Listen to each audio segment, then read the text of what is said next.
జగన్మోహన్ స్వామి రేవంత్ రెడ్డి వచ్చాక చాలా ఘోరమైన పరిస్థితి వచ్చింది ఆటో డ్రైవర్ల పరిస్థితి. ఎందుకంటే అంత ముందుకు ఏదో ఈ నడిపించుకునేది ఎప్పుడో 10-15 సంవత్సరాల క్రితము మీటర్ రేట్లు పెంచారు. కంటిన్యూ ఇంకా అదే రేట్ ఉంటుంది, కానీ ప్రతి నెలకు వచ్చేసి ఫస్ట్ తారీఖు రాగానే డీజిల్ పెట్రోల్ రేట్లు పెంచుతా ఉన్నారు, కానీ మాకు మాత్రం మెరగట్లేదు. అంతమందికి అట్లా ఉన్నది పరిస్థితి. అంటే రేవంత్ రెడ్డి వచ్చిన తర్వాత ఫ్రీ బస్ అని పెట్టేసి ఇంకా మొత్తం సత్యనాశనం చేసిండు.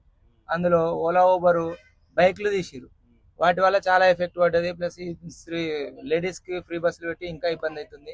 మేము చాలా దిక్కుల స్ట్రైక్ చేసినాం మా యూనియన్ల తరఫున. ఇట్లా పోయి ఎట్లా అని చెప్పి మేము అడిగితే ఆర్టీసీ మన రవాణా శాఖ మంత్రి పొన్నం ప్రభాకర్ గారిని కూడా కలిసినాం. బస్ భవన్ లో అంతమందికి సజ్జనార్ గారు ఉండే ఎండిగా ఆయన కలిసినాం, లెటర్లు ఇచ్చినాం. వాళ్ళు మేము చేస్తాము, మీకు హామీ ఇస్తున్నాం అని చెప్పి ఆ నుంచి వెళ్ళిపోయారు తప్ప మాకు ఎట్లాంటి యూజ్ఫుల్ వాళ్ళు మెసేజ్ ఇవ్వలేదు. మళ్ళీ న్యాయం జరగాలంటే స్వామి ఒకటే, దాదాపు 1 లక్షకు పైగా ఆటోలు నడుస్తున్నాయి సిటీలో. అందరూ కలిసి డైరెక్ట్ సచివాలయం ముట్టడి చేయాలా, లేదంటే బస్ భవన్ అన్న మళ్ళీ ముట్టడి చేస్తే ఏదైనా ఒకటి అవుతుంది. ఫైనల్ గా రేవంత్ రెడ్డి గారికి కోరుకున్నది ఒకటే, వాళ్ళు గవర్నమెంట్ తరఫు నుంచి కొంచెం సైడ్ రండి సార్, వాళ్ళు స్కీమ్లు తెస్తున్నారు కానీ జస్ట్ ఏంటంటే ఓట్ల కోసం మాత్రమే తెస్తున్నారు.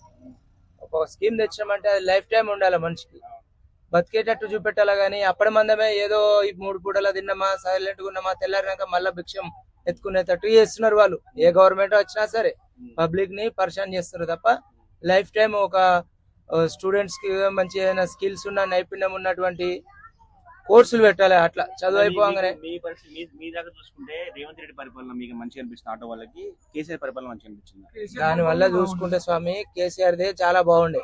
ఆయన అంత ముందుకు ఈ ఫ్రీ ఆటోలు ఫ్రీ బస్సులు అనేది వాళ్ళు తేలే, కొత్తగా రేవంత్ రెడ్డి ప్రభుత్వమే తెచ్చింది. దాంతో తెచ్చినందుకు మాకు ప్రాబ్లం అవుతుంది కానీ మేము అడిగితే ఆయన ఏమన్నాడంటే ఆటోకి ప్రతి సంవత్సరానికి 12,000 ఇస్తామన్నాడు. ఏపీలో ఫర్ ఎగ్జాంపుల్ అదే ఉదాహరణ తీసుకొని ఇక్కడ చెప్పిండు.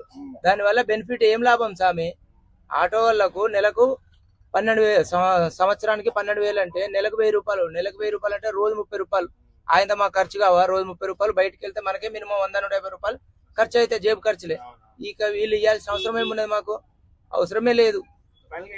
దాని వల్ల ఇంకా ఒకటి బెటర్ ఏంటంటే అదే 12,000-15,000 పెట్టి హెల్త్ ఇన్సూరెన్స్ మాకు తీసిస్తే చాలా బెటర్. ఏదైనా అకస్మాత్తుగా ఏదైనా ప్రమాదాలు జరిగినప్పుడు యూజ్ అవుతా ఉంటాయి మాకు. అంతేగాని మీకు ఏదో 12,000 ఇస్తాము, మీకు భిక్షం ఇస్తాము అన్నట్టు చెప్తున్నారు వీళ్ళు. వేస్ట్ స్వామి, ఇవన్నీ వేస్ట్. ప్రభుత్వము దీర్ఘకాలికంగా స్కీములు తెచ్చి పబ్లిక్ కు మంచి చేయాలి తప్ప అప్పటిదప్పుడు ఏదో ఎలక్షన్ అప్పుడు వాళ్ళు తీసుకున్న నిర్ణయాలు జీవితాలు చాలా ఖరాబ్ అవుతున్నాయి స్వామి. Thank you.